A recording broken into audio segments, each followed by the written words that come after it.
A mentira da longevidade dos Hebreus, parte 4. Dentro dessa ideia, temos que nos atentar ainda para o fato de que o normal é que as pessoas com o passar dos anos aumentem sua expectativa de vida, ou seja, com o passar dos anos, a tendência não é que as pessoas reduzam essa expectativa, mas sim, aumentem. Isso ocorre, em virtude das melhores condições de vida que vão sendo agregadas às suas vidas. Por exemplo, durante o decorrer dos anos, o homem vai deixando para trás muitas doenças, pestes, pragas, melhores condições de higiene vão sendo agregadas ao nosso modo de vida, e assim por diante. O relato bíblico, quanto à expectativa de vida dos hebreus, é tão fraudulento que ele apresenta os hebreus inicialmente vivendo mais e depois drasticamente passam a viver como qualquer pessoa daquela época. Os cristãos, pela sua ignorância, como já foi explicado nos 3 últimos vídeos que fizemos, acreditam que os hebreus tinham essa longa longevidade por causa da alimentação e porque eles estariam próximos dos primeiros humanos, Adão e Eva, que seriam, supostamente, pessoas perfeitas. Flávio Joséfo, judeu e escritor de nossa era, explicava essa mentirada por dizer que os motivos eram: Motivo 1. O amor que Yahvé tinha por seus ancestrais. Motivo 2. A alimentação deles era diferenciada. Motivo 3. A necessidade de eles deixarem ciência para os demais povos. E esse não era só o pensamento de Joséfo, mas sim, de todos os judeus anteriores a seu tempo. Quer dizer, aqueles que acreditam nos relatos bíblicos inventam piadas para tentar dar ares de seriedade a um livro repleto de lendas. Ainda há cristãos que dizem que os anos de vida das pessoas dessa época eram contados de forma diferente, dizem que, talvez, os anos observavam o calendário lunar e não o solar. Que calendário?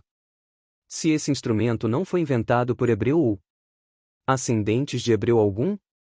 Nessa época, apontada pela Bíblia, não havia calendários. Os calendários, quando surgem, sequer se prestavam para registrar ou marcar idades das pessoas, eles se prestavam inicialmente, para a verificação das épocas, visando o plantio e colheita.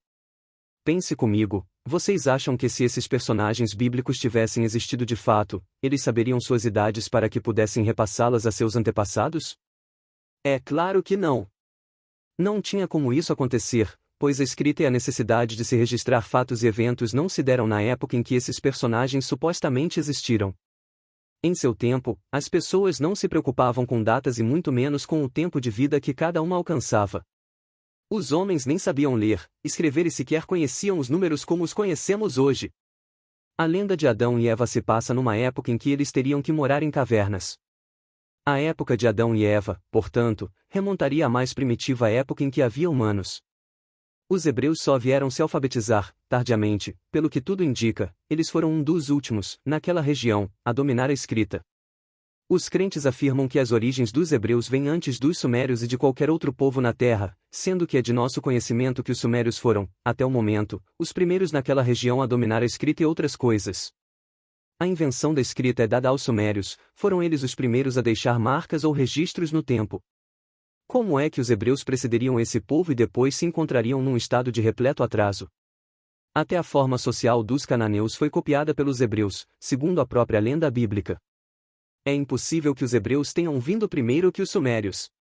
Só a língua dos sumérios desmente a mentira dos hebreus, esses tiveram origem nos semitas, aqueles sequer eram semitas. Se os hebreus tivessem vindo primeiro que os sumérios ou estes tivessem vindo de uma mistura entre hebreus, a escrita dos sumérios e sua língua tinham que ser similares à dos hebreus. E sabemos que não eram. Os sumérios também teriam que ser semitas. Os hebreus não deixaram nada no campo das ciências, e isso se deu porque eles eram extremamente atrasados. A mentira da longevidade hebreia é tão grande que em Gênesis, antes de ocorrer o dilúvio, o farsante do Deus hebreu estabelece que os homens antediluvianos não viveriam mais que 120 anos. Então, Jeová disse: Meu espírito não terá tolerância com o homem indefinidamente, pois ele é apenas carne. Portanto, seus dias somarão 120 anos. Gênesis capítulo 6 verso 3. Ocorre que esse decreto divino em fixar a duração de vida dos homens em 120 anos, é logo desfeito assim que a pena do escriba que escreveu esse mito passa para a mão do escriba seguinte, vejam. Noé 950 anos. Adão 930 anos. Sete 912 anos. Cainã 910 anos. Enos 905 anos. Maalalel 895 anos. Lameque 777 anos. Sem 600 anos. Enoque 365 anos. Abraão 175 anos. Isaque 180 anos. Jacó 147 anos. Como podemos ver acima, no relato do Gênesis vão surgindo pessoas que ultrapassam a idade decretada por Javé. Ainda nos Salmos 90, seu escritor desmente o decreto de 120 anos para a duração de vida do homem. Nesses salmos, o escritor categoricamente afirma que homem algum vivia mais que 80 anos em sua época. Os dias da nossa vida chegam a 70 anos, e se alguns, pela sua robustez, chegam a 80 anos, o orgulho deles é canseiro e enfado, pois cedo se corta e vamos voando. Salmos 90-10. O que demonstra que a ideia de 120 anos não estava na mente do escritor dos Salmos 90 e muito menos de outros que vieram depois. O interessante é que a tradição atribui a Moisés a autoria do livro de Gênesis e estes Salmos 90. Moisés, portanto, não havia escrito nada, vez que nesses textos vemos ideias opostas quanto à durabilidade da vida humana. Tudo indica que o escritor do Gênesis, quando escreveu que os homens viveriam 120 anos, tinha em mente uma primitiva ideia de que havia uma idade ideal. 120 anos era a idade considerada ideal para um egípcio. Exames de múmias têm demonstrado que a expectativa média de vida no Egito ficava entre os 40 e os 50 anos. O texto egípcio Papiro em Singer detalha que 10 anos são gastos na infância e mais 10 aprendendo um ofício. O escritor calcula mais 10 acumulando bens e outros 10 adquirindo sabedoria.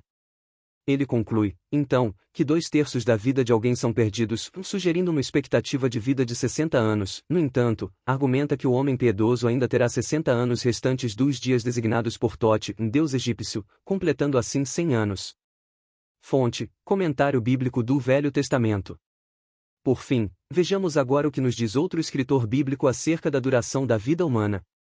A duração da vida humana é quando muito 100 anos. No dia da eternidade esses breves anos serão contados como uma gota de água do mar, como um grão de areia. Eclesiástico capítulo 18 verso 8.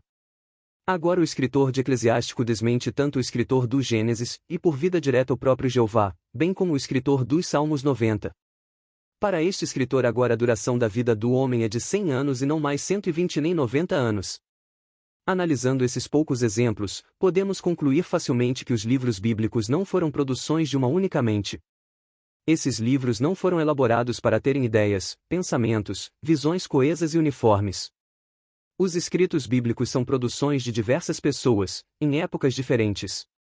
Pessoas que, de acordo com as circunstâncias e superstições de sua época, moldavam sua maneira de entender a realidade que as cercavam. É por essa razão que vemos em suas páginas diferentes pontos de vista sobre o mesmo assunto. O escritor do Gênesis pensava, em sua ignorância, que a vida não passava dos 120 anos, já o escritor dos Salmos achava que a vida não ultrapassava 80 anos. E, o escritor de Eclesiástico não concordava com nenhum desses dois, para ele a vida não podia passar dos 100 anos.